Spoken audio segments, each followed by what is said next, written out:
Ça tourne au son? Ouais. Ça tourne au son, ça tourne au sol. Bon, alors, je fais les blagues toutes pourries, désolé. Ça tourne au sol, j'aime bien.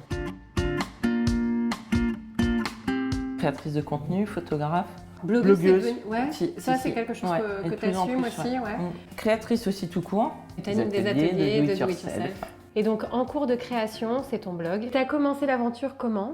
Au début de l'aventure, c'est quand on a acheté la maison qui n'était pas du tout comme ça au départ. Dans son jus, comme on dit, et comme on a fait beaucoup nous-mêmes, à force de faire, et puis moi j'ai voulu aussi retaper des meubles, j'aime chiner, j'aime récupérer, transformer.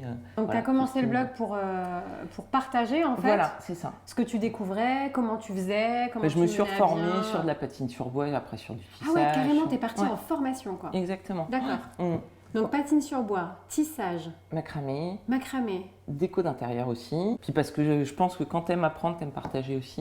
Et quand t'aimes partager, t'aimes faire découvrir. Et, enfin, voilà, c'est un petit peu un cercle vertueux. À la fois du do-it-yourself et promouvoir les créateurs, c'est toujours le cas d'ailleurs. Et puis au fur et à mesure du temps, au fur et à mesure des travaux, c'est vrai qu'en cours de création, c'est aussi un petit jeu de mots pour dire que quand tu commences à créer, tu t'arrêtes jamais. Et voilà. C'est ça. Donc moi-même, je suis en cours de création. Alors, tu as toujours été dans le green, mais moi qui te connais, c'est quand même de plus en plus. Je pense que tout est lié. Hein.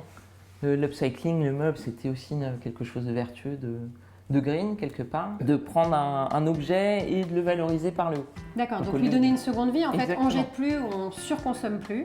Je m'intéresse de plus en plus, comme tu disais, à l'essence même du green, c'est-à-dire la plante, et puis ses vertus, et puis ses pouvoirs, et puis un petit côté sorcière green pour aider, pour soigner, pour apaiser, puis juste pour être bien au final. On n'a pas besoin d'être mal pour utiliser les plantes. On peut être bien et puis se dire je vais être encore mieux. On a quand même l'impression qu'en cours de création devient une création à part entière. Oui, ouais. Il y a un deuxième blog qui va sortir dans pas longtemps, qui va s'appeler Création Sauvage. Ah, tu vois, j'y étais presque à création. Je sentais le truc, d'accord. Et qui parlera surtout de cuisine, remèdes et puis création autour du végétal. Et du monde sauvage. Dans ton travail de quotidien, tu parlais de création de contenu aussi. Donc tu travailles avec des marques qui vont, avec qui tu vas faire des partenariats.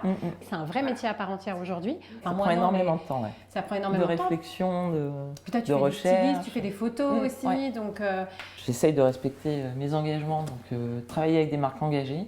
D'accord. Des valeurs green ou des créateurs.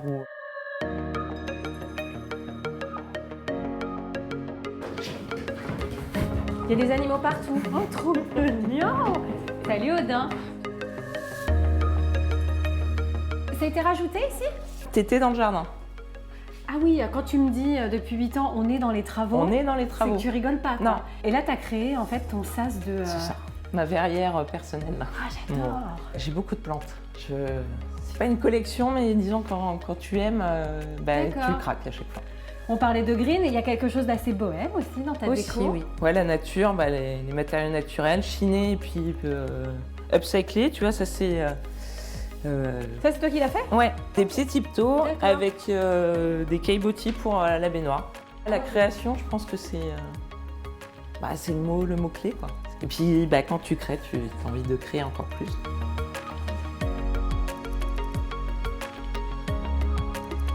Et du coup, je t'ai réservé une petite surprise aussi. Ah ouais? Tu vas me faire faire un truc avec mes mains? Ah oui.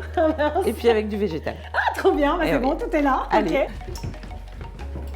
Alors, vas-y, dis-moi. Alors, il y a un indice. De l'eucalyptus. De l'eucalyptus, des fleurs.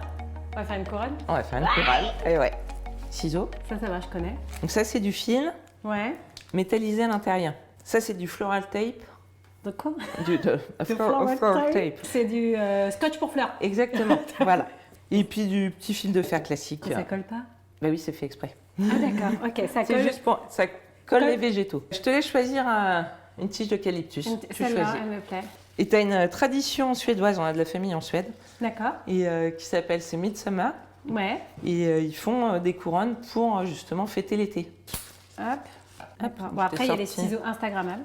Voilà, et les ciseaux de la vraie vie. Donc là, on ferme en fait, c'est ça l'idée? Voilà, tu fermes, tu réalises un cercle avec ton brin. Et tu prends ton fil de fer et tu vas simplement... tourner autour de la tige avec. Tu viens entourer. Moi, je peux te dire quoi mettre au-dessus de ton canapé si tu veux. Ah, je veux bien. Tu vois? Ouais, volontiers. Ça, c'est bon pour moi. Et banco. Ok, bam. Hop. Donc, une fois que tu as ton cercle, on va faire des petits bouquets. Moi, c'est vrai que j'aime bien prendre des fleurs aussi en pot. D'accord. Parce que même si tu coupes les fleurs, tu les replantes après et ça continue de vivre.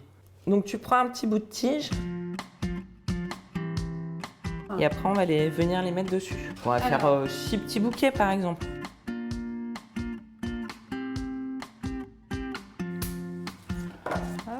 Je ferai un petit dahlia après. Faut être patient. Toutes les fleurs ne poussent pas à la même vitesse.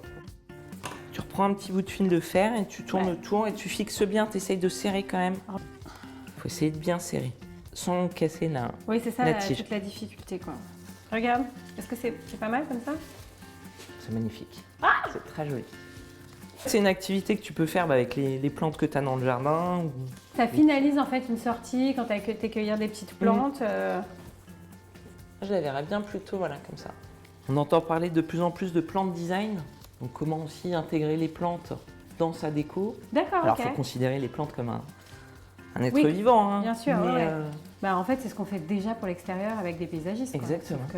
Sauf que là, c'est à l'intérieur. Donc, tu peux changer aussi ta déco grâce aux plantes. Tu dois avoir la connaissance de la lumière, de l'entretien et tout. C'est vrai que c'est un métier à part entière quand même. Hein. Bon, écoute, nickel. Écoute, j'ai plus qu'à rentrer chez moi pour écrire un petit tuto. Ah bah non. Pourquoi? Faut que tu me donnes mon conseil pour le mur. Ah oui, alors ton mur. Ouais, effectivement. Qu'est-ce qu'on met au-dessus de ton canapé? Je sais pas. Des plantes. Oh, des plantes suspendues, ce serait hyper joli. Ouais, c'est vrai.